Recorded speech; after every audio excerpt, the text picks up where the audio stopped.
নাভির নিচের বা গুপ্ত অঙ্গের লোম 40 দিনের মধ্যে না কাটলে গুনাহ হবে কিনা।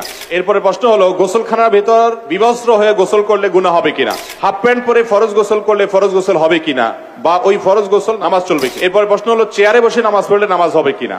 সবচেয়ে পপুলার প্রশ্ন, কমন প্রশ্ন, এই প্রশ্ন সব জায়গায় সব এলাকায় মানুষ করে, চেয়ারে বসে নামাজ পড়লে নামাজ হবে কিনা।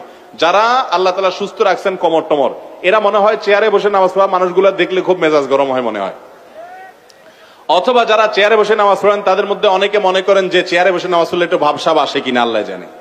দেখেন, যদি কোনো ব্যক্তি কোমরে ব্যথার কারণে, কোনো অসুস্থতার কারণে রুকু বা সিজদার জন্য উনি কোমর ভাঙতে পারেন না, তিনি বাধ্য হয়ে চেয়ারে বসে নামাজ পড়লেন, এই ব্যক্তির নামাজ হবে ইনশাআল্লাহ।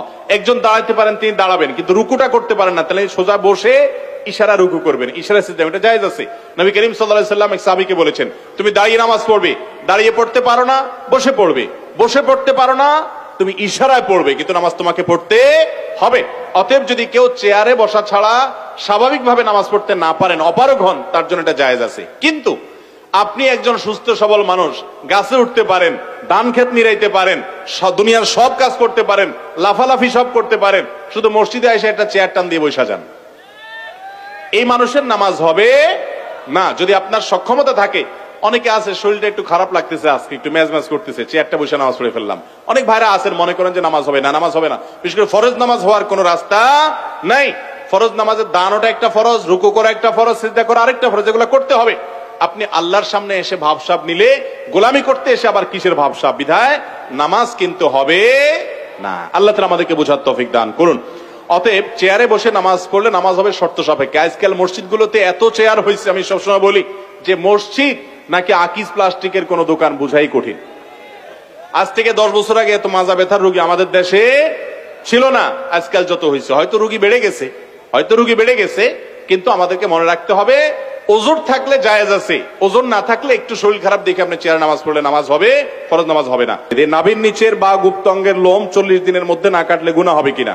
জি ভাই, 40 দিনের মধ্যে কাটা উচিত। 40 দিনের বেশি যদি হয় তাহলে সেক্ষেত্রে হাদিসে আছে এটা নিষিদ্ধ এবং নাজায়েজ কাজ, বিনা ওজরে এরকম হওয়া উচিত নয়। কখনো ওজর বশত হয়ে গেল ভিন্ন কথা, 40 দিনের মধ্যে অবশ্যই একবার কাটা উচিত এবং কর্তব্য। এরপরে প্রশ্ন হলো গোসলখানার ভেতর বিবস্ত্র হয়ে গোসল করলে গুনাহ হবে কিনা। যদি বিবস্ত্র হয়ে কেউ গোসল করে, গোসল হয়ে যাবে, কিন্তু বিবস্ত্র হওয়ার কারণে একটা গুনাহের কাজ হবে, গুনাহের কাজটা করা উচিত না। গুনাহটা বড় কোনো কবিরা গুনাহ হবে না, কিন্তু সাগীরা গুনাহ হবে। এবং হাদিসে আসছে নবী করিম সাল্লাল্লাহু আলাইহি ওয়াসাল্লাম বলেছেন, কেউ নাই বুঝলাম, কিন্তু আল্লাহ তাকে দেখছেন, এই কারণে আল্লাহর প্রতি তার লজ্জাবোধ থাকা উচিত, এই জন্য একেবারে বিবস্ত্র হওয়া উচিত নয়। যদিও বিবস্ত্র হয়ে গোসল করলে গোসল হয়ে যাবে, উচিত অন্তত একটা গামছা, তোয়ালে কিছু একটা যেন পরনে থাকে। হাফ প্যান্ট পরে ফরজ গোসল করলে ফরজ গোসল হবে কিনা, বা ওই ফরজ গোসল নামাজ হবে কিনা, নামাজ চলবে কিনা। হবে, কোনো অসুবিধা নেই। একটু আগে বললাম যে আপনি যে কোনো কিছু দিয়ে আপনার লজ্জাস্থান ঢেকে আপনি গোসল করে ফেললেন, তাতে আপনার গোসল হয়ে যাবে, তবে হাফ প্যান্ট পরলে হবে, কোনো অসুবিধা নেই। এরপরে প্রশ্ন হলো, যদি জাগ্রত অবস্থা উত্তেজনা বা কোনো কারণবশত বীর্যপাত হয়, তাহলে কি পুরো গোসল করতে হবে নাকি শুধু নাভির নিচ থেকে ধৌত করতে হবে। যদি উত্তেজনা বশত বীর্যপাত হয়, সেটা যে কারণেই হোক না কেন, নিজের ইচ্ছাকৃত হোক আর অন্য কোনো জল্পনা কল্পনার কারণে হোক আর যেভাবেই হোক, উত্তেজনা বশত যদি বীর্যপাত হয় পুরো গোসল করতে হবে, হাঁটু থেকে নিচ থেকে ধুলে হবে না।